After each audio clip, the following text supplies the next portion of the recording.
Now, as our province rides the fifth wave, we are seeing highly contagious Omicron variants spreading at rates we've never seen before.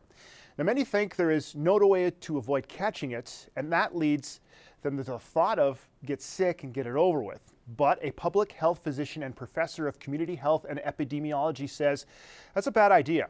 Dr. Cory Neudorf joins me now. And Dr. Neudorf, first off, thanks for being here. Thank you. Now, the big question is, and everybody's thinking of it, are we just all going to end up getting this variant? Well, I doubt that we'll all end up getting it. In fact, depending on how people behave and what their options are for continuing to use some safety and taking vaccines, estimates are that, it might be as much as 30 to 50% of people might still get it, but it doesn't have to be an inevitable thing. Now, with those numbers, the next question that everybody always brings up is it just a bad idea to embrace Omicron and get it over with? Yeah, there's several reasons why that's probably not a good idea. Exposing yourself willfully to any kind of disease is not a good idea. I think people are leaning that way now because they have heard truly that this is far more transmissible, but also they're hearing that this is a milder form of this virus. And milder may be correct. I'd prefer to say less severe because this is by no means a mild disease. Like all previous variants, we've had a lot of spectrum of disease with people, from asymptomatic and mild disease right through to very severe and people dying. And that's the same with this Omicron variant. It's just a little less severe than the others. But when you look at how it's behaving in unimmunized people, there isn't really much difference between this strain and others. So, avoiding it is still important. Even if you do manage to avoid serious disease and hospitalization, there's a proportion of people that are coming down with this long COVID, this idea of symptoms that can last weeks to months, including the same symptoms you had during the infection, but also problems concentrating, myocarditis, even in some cases, higher rates of diabetes we're seeing in some people.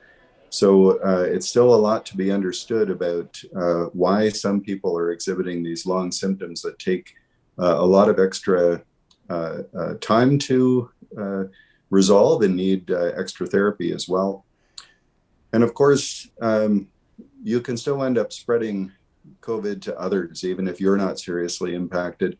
Others in your family, especially the young kids that haven't been able to be immunized yet, or those that have more vulnerabilities, and you could be then responsible for introducing COVID into somebody who is more seriously impacted. Well, that leads to the next step, and even a wilder thing that a lot of people are thinking is what would happen if there were no public health restrictions like masking and distancing, especially with this Omicron variant. Yeah, certainly if we had no restrictions in place right now, we would be in a situation where the bulk of the population would be exposed in a very short period of time, and we'd have runaway cases. We're seeing in other jurisdictions who have been hit worse than us, the longer you delay putting those restrictions in place, the quicker those cases rise, and the health system truly is overrun very, very quickly. So things are bad. They could be a lot worse if we didn't have those existing restrictions in place. Even better yet, now is certainly the time to think about gathering restrictions and reducing the amount of mixing and commingling that's happening.